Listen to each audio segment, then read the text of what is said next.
Bonjour, Gary Ghetto, psychologue psychothérapeute, maintenant le thérapeute, nouveau surnom que je donne à moi-même. Et bienvenue à cet petit épisode basé sur un concept que les souhaits, les envies et les besoins. Pour cela, j'ai besoin d'avoir ce que j'appelle le pyramide humaine. Monsieur Bibliothèque, pyramide humaine, s'il te plaît.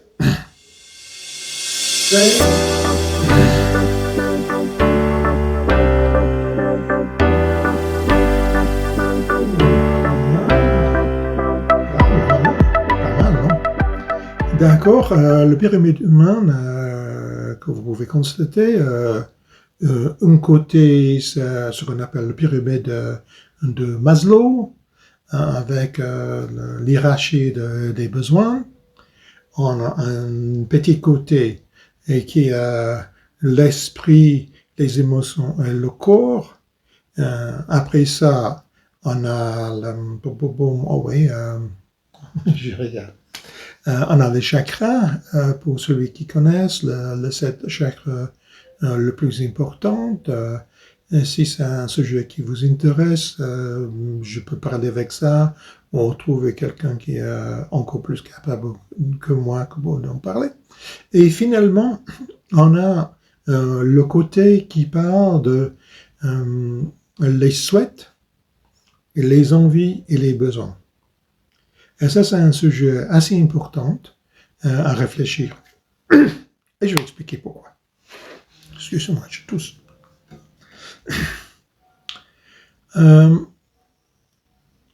C'est à l'intérieur de nous-mêmes, on n'a pas un truc unique.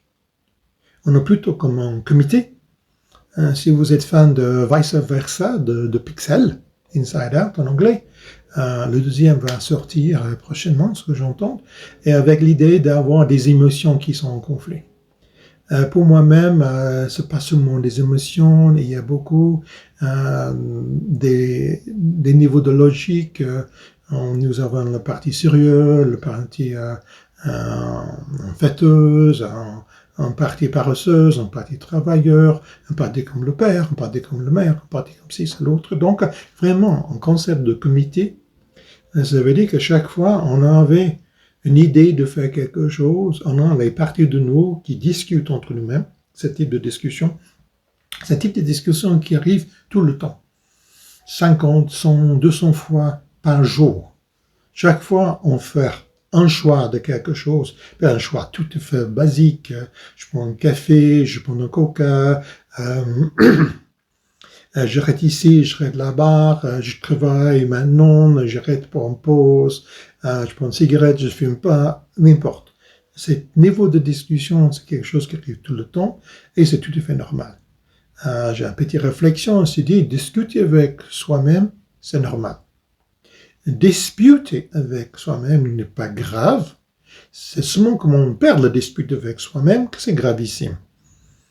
Ça veut dire quoi? Je sais pas. Non, je sais un peu mieux. Ce qu'on est en train de dire, c'est que disputer avec soi-même, c'est le coût-bénéfice est plus important. Parce que chaque choix qu'on prend, il y a un coût-bénéfice. Parce qu'on ne peut pas avoir le beurre l'argent de beurre. Ça, malheureusement, dans la vie, il n'existe pas. Si on fait ci, on ne peut pas faire quelque chose d'autre nécessairement la même fois.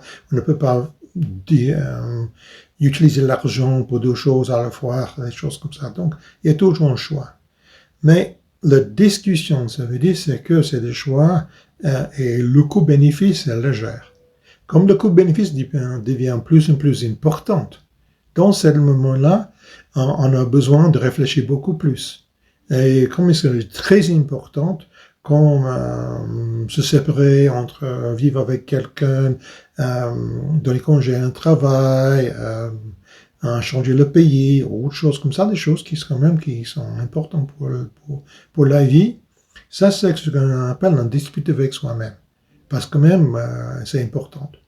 Le problème de perdre une dispute, ça veut dire que pour une raison XY, vous prenez une décision après que vous vous rendez compte c'était la fausse décision Et le coût, c'est important, c'est difficile d'aller en arrière. Et donc, pour ça, c'est dit faire la décision avec soi-même. Et des fois, on fait des décisions pour les mauvaises raisons.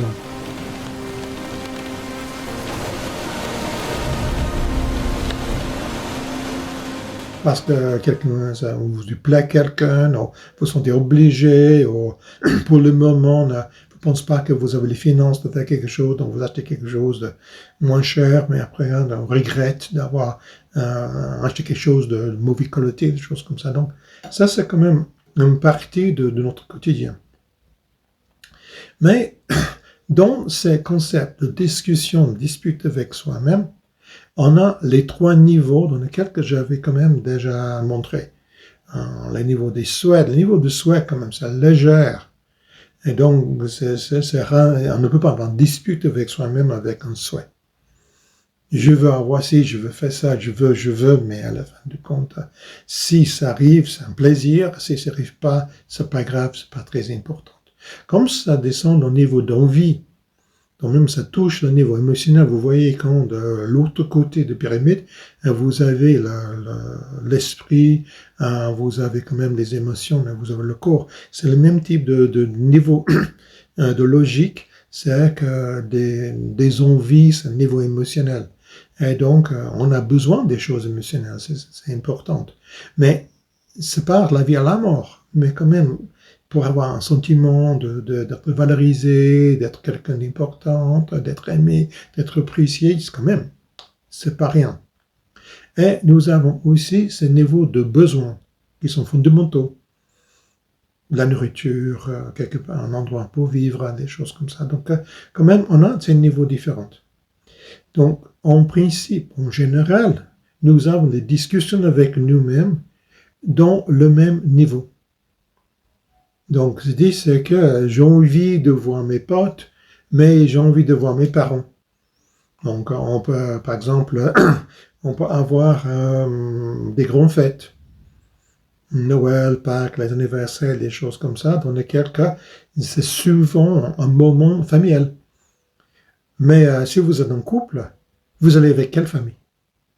Vous faites plaisir à votre partenaire d'aller chez sa famille, ou vous faites plaisir à vous-même et votre famille pour aller chez vous. Donc, ce type de presque en dispute, parce que même des fois, le coût c'est un peu cher, dépendant de ce que vous avez décidé à faire. Ça, c'est une chose. Mais qu'est-ce qui arrive quand vous avez les disputes, ou on dit les discussions, mais faire des choses un peu importantes, dans les niveaux différents? Et ça, c'est quelque chose que les gens ne rendent pas vraiment compte. Qu'est-ce que ça veut dire, le niveau différent? Donc, je parle d'un jeune homme, pas si jeune, dans les 30, 35, quelque chose comme ça, donc il n'est pas assez jeune. On a pris un moment, et il avait travaillé beaucoup, il avait surinvesti, il est tombé en dépression. J'avais suivi pendant quelques années, il est en train de sortir de sa dépression. Et il arrive en belle journée, il dit, Monsieur Guéda, je veux décider, je veux entrer en couple. Je dis, d'accord. Et c'est une bonne évolution de sentir capable d'entrer en couple. Et donc, j'ai dit, mais, et votre appart? Il dit, mais c'est quoi comme question, Monsieur Guéda? J'ai dit, mais, vous voudrez vivre ensemble, j'imagine. Il dit, oui. Il dit, mais vous allez vivre où? Mais je sais pas. Il dit, est-ce que vous allez vivre les deux dans votre appart? Jamais dans la vie. C'est mon appart. On peut avoir quelqu'un qui vient, qui dort là-bas, qui couche avec moi, peut-être une nuit, peut-être reste la journée, mais laisse un brosse à dents, mais non, on laisse pas quelqu'un en vie mon espace. D'accord. Et donc, vous allez libérer votre appartement dans les congés et vous allez vivre avec elle, chez elle. Il me regardait comme vraiment, je suis dingue. Comme je ne peux pas mes passions, mais ça c'est autre chose. Et il a dit, mais monsieur Guéda, je ne peux pas rentrer dans l'appartement. Qu'est-ce qui se passe si ça ne marche pas? Et en plus, c'est mon appartement, je ne peux pas libérer ça. J'étais là depuis des années. Je suis d'accord. Et donc, ce qu'on arrive, c'est qu'avec 2 niveaux de logique différents, il avait les souhaits et les envies d'être en couple, d'avoir une femme, être sexuel, de coucher avec, de se sentir en couple et faire des choses ensemble, partager des choses de la vie. Mais il avait un besoin, vraiment c'était un niveau de besoin. Pour lui, c'était la vie et la mort d'avoir cet appartement, son espace. Oui, il sentit quand même, il peut réfugier là, il peut entrer en sécurité là. Pendant des mois qu'il n'était vraiment pas bien, mais il était dans son appartement de façon pretty bricole. C'était vraiment un besoin pour lui, au moins pour le moment, de rester dans cet appart. Et donc, j'avais dû montrer à lui le conflit. Le conflit d'avoir besoin d'être en couple, mais de ne pas avoir les moyens soit de vivre avec elle chez lui et pas de partir chez elle. Dans un autre épisode, j'avais parlé de vivre dans 1, 2 ou 3 endroits. Donc c'est un autre épisode, je pense que je l'ai déjà fait, sinon je vais faire prochainement. Et ça, c'est aussi une réflexion importante. Et pour lui, c'était une réflexion très importante. Donc, j'ai montré à lui, je dis, je rends compte que c'est très bien l'idée d'entrer en couple, c'est une bonne évolution, ça montre bien que vous vous sentez mieux, que vous pouvez rentrer dans la vie affective, tout peut bien, mais il faut rendre compte que la question de où vous allez vivre, c'est quand même primordial. Il faut trouver un combien dans lequel que cet conflit entre l'envie d'être en couple, le besoin d'être chez vous, peut être réglé. Donc, il dit, merci, M. Guéda, vous avez un peu cassé mon élan comme ça. Je dis, mais je ne veux pas quand même que vous entendiez quelque chose qui ne marche pas, parce que quand même, c'est ça encore plus cassante. Donc, on n'a pas discuté pendant quelques temps, et quelques temps plus tard, il est revenu et dit, voilà, M. Guéda, je l'ai trouvé. Vous avez perdu qui quand je dis, trouvé qui? C'est... ma copine. Quelle copine? C'est la copine dans laquelle nous avons discuté. Je dis, j'ai pas vraiment discuté en copine. Il dit, oui, vous avez discuté avec l'histoire des appartes. Il dit, ça, je rappelle. Je rappelle des choses de temps en temps. Je les rappelle, oui. Qu'est-ce que vous avez trouvé? J'ai trouvé une femme et ça, c'est parfait. J'ai expliqué, moi. Donc, ce qui est arrivé, c'est qu'il avait rencontré une femme divorcée avec des enfants. Qu'il était plus ou moins son âge, 35, 36, 37, quelque chose comme ça. Elle avait 2 gosses, et divorcée. Son ex-mari parti de l'appart, donc elle a l'appart qui est le bon taille pour elle, et ça c'est mon téléphone, pas grave, qui est le bon taille pour elle et ses enfants. Mais elle était assez claire qu'au moins pour le premier temps, elle n'a pas envie pour déstabiliser ces jeunes avec un autre homme qui vient chez elle. De temps en temps, le père prend les deux et comme ça, il peut aller chez elle, elle peut aller chez lui. Mais en général, il faut être discrète.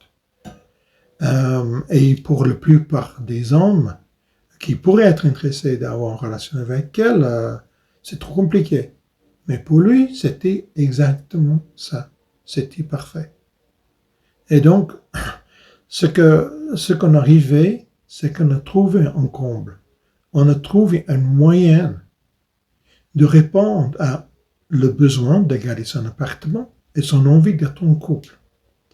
Et c'est ce type de réflexion que j'ai envie de partager avec vous aujourd'hui.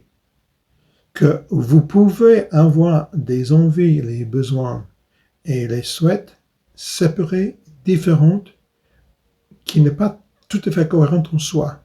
Par exemple, il y a beaucoup de gens qui ont envie d'arrêter tout travail ou travailler moins pour faire des autres choses. Et ils ne voient pas comment faire. À la fin du compte, ils trouvent une autre façon de travailler. Mais il sait qu'il a besoin de travailler, c'est une question d'être consciente des souhaits qui sont de temps en temps, c'est bien de répondre, les envies qui sont importante. Et si on ne répond pas à des envies long terme, ça va être très destructrice. Parce que les envies sont vraiment quelque chose que de temps en temps, il faut alimenter. Pas toujours, mais de temps en temps, au d'un certain niveau. Les besoins sont des besoins, c'est une évidence. Et donc, ce que je vous suggère, c'est que si vous avez des problèmes dans votre vie, et vous ne savez pas exactement qu'est-ce qui se passe, pourquoi vous êtes malheureux, une façon, bien sûr, il y a beaucoup de façons de voir des choses, réfléchir des choses, mais une façon de faire, c'est de se séparer les souhaits, les envies et les besoins, et voir où vous êtes dans les trois, et essayer de comprendre en quoi ils ne collent pas. Et si vous entendez la musique, le piano, dans l'arrière-plan, c'est mon fils qui fait des études de musique, donc il joue le piano tous les heures. J'ai pensé de rester assez tard pour éviter ça, mais voilà, il pratique. Mais quand même, ça donne un petit arrière-plan de musique qui est assez belle, assez beau. Donc, c'était que ça que j'ai envie de partager aujourd'hui. Comme d'habitude, je vous demande votre soutien quand vous pouvez laisser des commentaires, like, etc., etc. Comme ça. Je fais tous pour le moment tout seul. Le son, le vidéo, les effets spéciaux, la bibliothèque et le pyramide, etc., etc. Comme ça. Donc, tout soutien quand même le bienvenu. Et je vous laisse comme ça. À bientôt. À la prochaine. Gary, le thérapeute. Bye now. Ciao.